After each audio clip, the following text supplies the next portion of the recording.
بسم اللہ الرحمن الرحیم۔ بسم اللہ الرحمن الرحیم۔ اللہم صلی علی محمد وعلی آل محمد۔ اللہم صلی علی محمد۔ علی بھائی، پہلا سوال یہ ہے کہ ہم نے بچپن سے بڑے بزرگوں سے سن رکھا ہے کہ مشرکین مکہ اللہ کو نہیں مانتے تھے۔ اگر ایسا ہی ہے تو نبی کریم صلی اللہ علیہ وآلہ وسلم کے والد محترم کا نام عبداللہ کیوں تھا؟ یہ بالکل جھوٹ ہے کہ مشرکین عرب اللہ کو نہیں مانتے تھے، وہ اللہ کی نہیں مانتے تھے، اللہ کو تو مانتے تھے۔ یہ کہانیاں پتہ کیوں آپ کو بچپن سے کرائی گئی ہیں؟ اس لیے کہ انہوں نے بزرگ بابوں کے ساتھ وہی شرکیہ عقیدے منسوب کر دیے جو مشرکین عرب کے تھے، اور جب ہم ان کو وہ آیات سنائیں تو وہ کہیں یہ تو بتوں کے بارے میں نازل ہوئی ہوئی ہیں، ہم تو مسلمان ہیں، ہم تو اللہ کے ماننے والے ہیں۔ سر منو تے کہانیاں پتہ نہیں، اسی خود کرا دے رہے ہیں۔ تو اس کے لیے پھر انہوں نے ایک ٹوٹکا ایجاد کیا کہ وہ کافر تو وہ اللہ کو مانتے ہی نہیں تھے، تو ہم تو اللہ کو مانتے ہیں، آپ ہمیں کیوں قرآن سناتے ہیں؟ قرآن تو کافروں کے بارے میں نازل ہوا ہے۔ استغفر اللہ توب علی۔ قرآن تو ہدی للناس ہے۔ نبی علیہ السلام حجۃ الوداع پہ جو کہہ رہے ہیں کہ قرآن پکڑو، تو اس میں کسی صحابی نے کیوں نہیں کہا یا رسول اللہ ہم نے تو کلمہ پڑھ لیا ہے، ہم نے کیوں قرآن پکڑنا ہے؟ یہ نہیں کہا۔ قرآن تو کتاب زندگی ہے قیامت تک کے لیے۔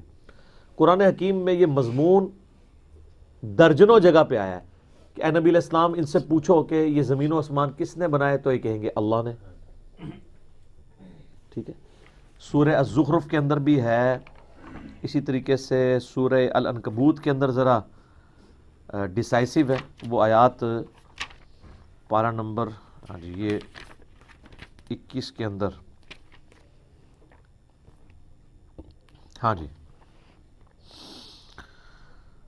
آیت نمبر ہے 61، سورۃ العنکبوت پارہ نمبر 21۔ وَلَئِن سَأَلْتَهُم مَّن خَلَقَ السَّمَاوَاتِ وَالْأَرْضِ، اے نبی اگر آپ ان سے سوال کریں کہ کس نے پیدا کیا آسمانوں اور زمین کو، وَسَخَّرَ الشَّمْسَ وَالْقَمَرَ، اور سورج اور چاند کو کام میں لگایا، لَيَقُولُنَّ اللَّهُ، تو یہ کہیں گے اللہ نے۔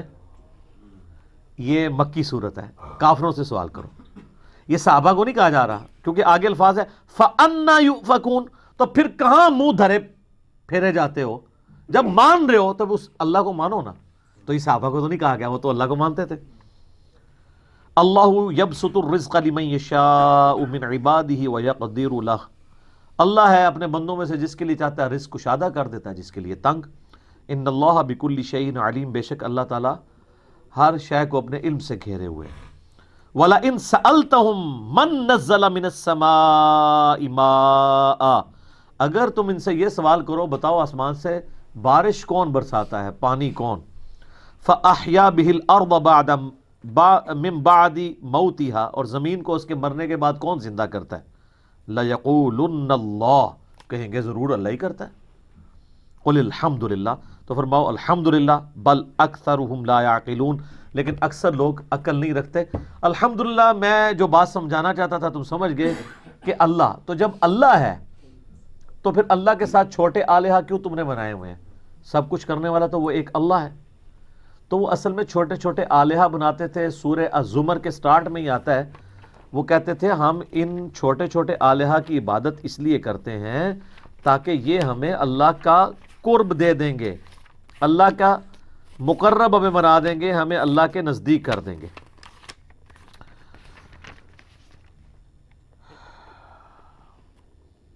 یہ تیسری آیت ہے، الا للہ دین الخالص، آگاہ ہو جاؤ خالص دین اللہ کے لیے ہے۔ والذین اتخذوا من دونہ اولیاء، اور جو لوگوں نے اللہ کے سوا اور ہستیوں کو اپنا پشت پناہ مانا ہوا ہے، وہ کہتے ہیں ما نعبدہم الا لیقربونا الی اللہ زلفیٰ، وہ کہتے ہیں ہم ان چھوٹے آلہہ کی عبادت بتوں کی اس لیے کرتے ہیں تاکہ ہمیں اللہ کا مقرب کر دیں گے۔ اتنا ہی اللہ ہی ہے جی، اور پیچھے اللہ ہی ہے جی، اللہ پیچھے رہ گیا، بابا آگے آ گیا۔ والعیاذ باللہ تعالی۔ تو ان اللہ یحکم بینہم فیما ہم فیہ یختلفون، اللہ تعالیٰ فرماتا ہے قیامت والے دن اللہ تعالیٰ ان کے اس اختلاف میں فیصلہ کر دے گا جو دنیا میں کیا کرتے تھے۔ ان اللہ لا یہدی من ہوا کاذب کفار، اللہ تعالیٰ جھوٹے کو اور نافرمان کو، سرکش جو باغی ہے، اس کو ہدایت نہیں دیتا۔ اللہ فیصلہ تو کر دے گا لیکن آگے جا کے پتہ نہیں لگے گا، لگ پتہ جائے گا۔ ہمیں تو یہی فیصلہ کرنے کا فائدہ ہے نا، آگے جا کے پتہ لگا تو کس کام کا؟ اگر قیامت والے دن ایک قادیانی کو پتہ چلا کہ غلام احمد قادیانی نے کہانی کرائی ہوئی تھی تو وہ پھر کیا ریکویسٹ کرے گا کہ اللہ ایک دفعہ پھر دوبارہ دنیا میں بھیج دے؟ نہیں، ایسا نہیں ہوگا، ادھر ہی پتہ لگوانا ہے۔ تو وہ اللہ کو مانتے تھے، اس کے ساتھ چھوٹے آلہہ بھی مانتے تھے۔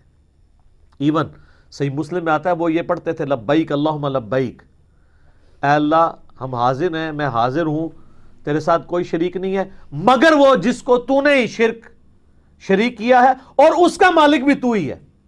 کڈی لمبی کہانی، یہ بھی یہی کہتے ہیں نا کہ بزرگ ہیں، اولیاء اللہ ہیں، ان کی طاقتیں بھی اللہ ہی کی طاقتیں ہیں، سیم وہی چیز۔ باقی میرا جو کلپ ہے نا ریسنٹلی ریکارڈ ہوا ہے، وسیلے کے نام پہ دھوکہ، سر ان کی کہانیاں ساری کنکلوڈ کر دی ہیں اللہ کے فضل سے۔